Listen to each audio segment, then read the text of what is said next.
All right, so if you thought that the M1 MacBooks were crazy, wait and let me tell you about what's insane. Because yes, we have some new information on the upcoming Apple Silicon Macs, and let's just say they're going all out. A new report confirms that we might be getting periscopic lenses on iPhones soon. Well, maybe not too soon. And these new OPPO Find X3 Pro links make it sound like it's going to bring the best display ever. I'm Jaime Rivera, and I just had to start with Super SAF glasses on a recent video that I highly recommend you watch, but now, because of age, I actually have to also wear these. This is Pocketnow Daily.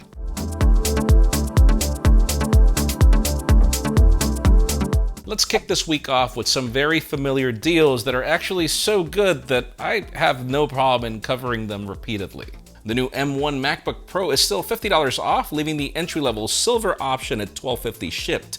That's actually the color I use and which I recommend most given how it ages. You can also get the discount if you go for the 512GB SSD, leaving it at $1450. The 16-inch MacBook Pro is also $200 off. That leaves the 16GB of RAM, 512GB of SSD model for $2200 shipped, but I'd recommend you only buy if you really want to go Intel. More on that soon. And okay, let's move on to your favorite Samsung trade-in deals because I find it crazy that they are still available. Starting off with the Note 20 series, which you can find the Note 20 for $450 and the Ultra for $750. The S20 series is also on discount. You can get my favorite, the S20 Plus, for $740 or the Ultra for $940. Finally, the Z Fold 2 is still $1,000, which I find to be the better deal, along with the Note. Again, for all of these, you need an eligible device for trade-in, but they're still pretty crazy. Finally, the Apple Watch SE is $20 off, leaving it at $309 shipped. We have more deals on Samsung devices like the Galaxy S10 or the Galaxy Buds, and also devices like the Apple Watch in the description. Now let's talk about some recent moves that Apple Music has just made. I mean, Apple One has become so compelling to me, particularly because of Fitness Plus, that it was a no-brainer for me to join the service.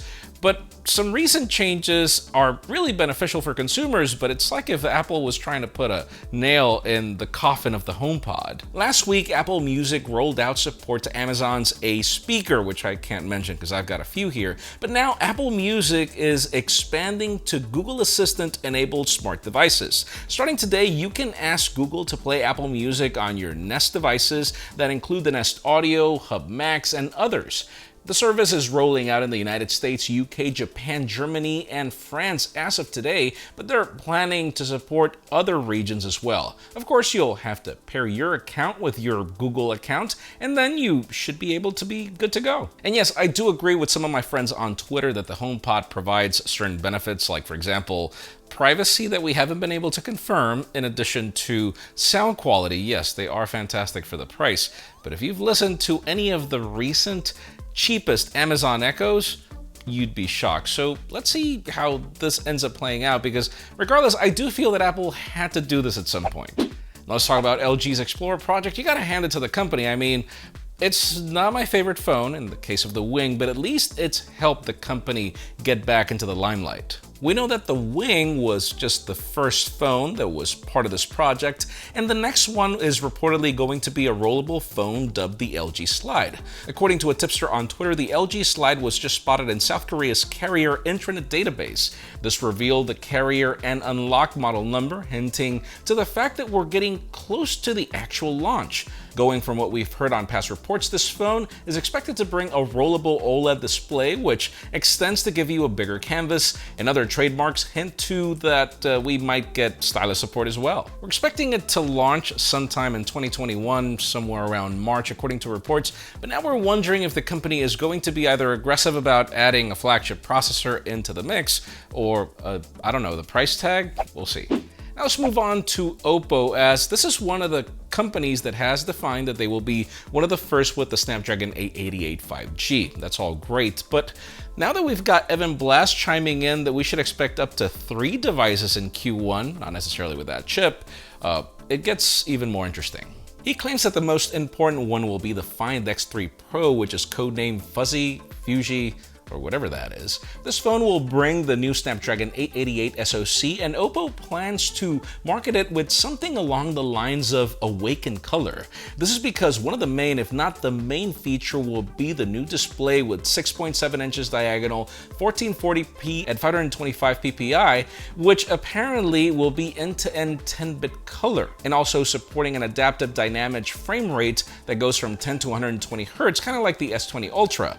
Though 10-bit color is not necessarily something new when it came to OPPO, we just had limitations. And when it comes to cameras, apparently we'll be getting two 50-megapixel sensors from Sony, one for the primary, one for the ultra-wide, as well as a 13-megapixel telephoto and a 3-megapixel macro, because yay. It'll apparently be capable of 25 times zoom, which will also be a key point for OPPO. Evan also mentions when it comes to design, it'll be 8mm thick and 190 grams, and it'll bring a ceramic matte frosted glass in the back in both black and blue colorways. Now, the specifications also include a 4500 mAh battery, 65-watt PD charging, possibly.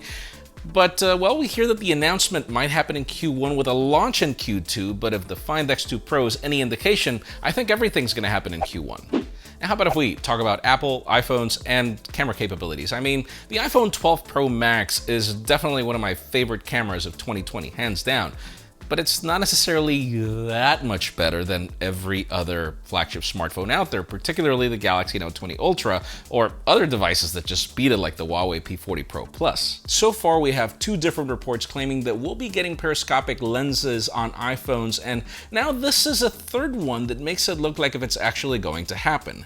This report comes from Elec, and it reiterates that Cupertino is looking to improve their zoom features by using Semco periscopic lenses that should offer up to 10 times optical zoom, but it gives somewhat of a larger pipeline, suggesting that it's going to either happen in 2022 or 2023. Just to recap, Apple has been patenting solutions for periscopic zoom lenses since 2014, but the company has never actually put one on an iPhone. Now that they've been able to do away with the patent issues that held them back, it looks like we're finally ready to see something. Last week, we discussed how the company is already talking to suppliers like Semco and LG, probably supplying these modules. Now, we're going to side with Ming-Chi Kuo's predictions and expect these periscopic cameras to not launch until 2022. But I don't know. We'll see what happens. And finally, the hottest news today have to do with Apple, Silicon, and the fact that if you thought that the M1 MacBooks were fabulous and mind-blowing, trust me, Apple's just getting started, and today we've got details as to what's next. So far, we've got 3 devices running on the M1 processor, which is already pretty powerful, but we assume it is also somewhat of a source of certain limitations, like just having 2 USB-C ports, and it looks like Apple wants to go all out with their upcoming releases. According to a new report from Bloomberg, Apple is making a series of new Mac processors that are aimed at outperforming Intel's best. The report claims that the next 2 series of Apple chips will be more ambitious than expected, with more CPU cores and even more GPU cores. So for example, the M1 is an 8-core CPU and either a 7 or 8-core GPU. Well, the report claims that Cupertino is currently testing 16 and 32-core models. But wait for it, there's more. They're also working on chips with up to 128 cores for either 2021 or 2022. Currently, they're working on a processor design with 16 high-performance CPU cores, which, believe it or not, might make it to the upcoming 16-inch MacBook Pro that we're expecting. So if you think about it, we're expecting new MacBook Pros, new iMacs, and possibly a new Mac Pro that could be half the size of the current one that the company just launched. And this report is saying that if Apple delivers, they will be significantly outpacing Intel chips. These new computers should be a whole different league when compared to Intel Xeons and even AMD's Threadrippers. But anyways, let us know in the comments down below. I mean, what do you think about Apple just totally slapping competition on their first iteration and then just going full annihilation on the second one in less than a year? Because in my case, you know, again, I thought that this was just going to be great marketing, not really a product that would deliver, and now I'm like, wow, every single product should run on the M1. Windows should be running on the M1 like ASAP, and can you imagine if the M1 is able to make a 16-inch MacBook Pro Neo? I don't even want to know what these new chips are going to do. That's just me. Leave us a comment down below. We'd love to know your opinion. Friends, again, if you want to get the news earlier, follow us on Pocketnow.com and subscribe to our channel for more videos like this one. Also, follow us on social medias. Our extended coverage happens on Instagram. And follow me on my personal handles to see me, except the difficult one. Please give this video a thumbs up if you like what you saw. I'm Jaime Rivera. Thanks so much for watching. We'll see you tomorrow.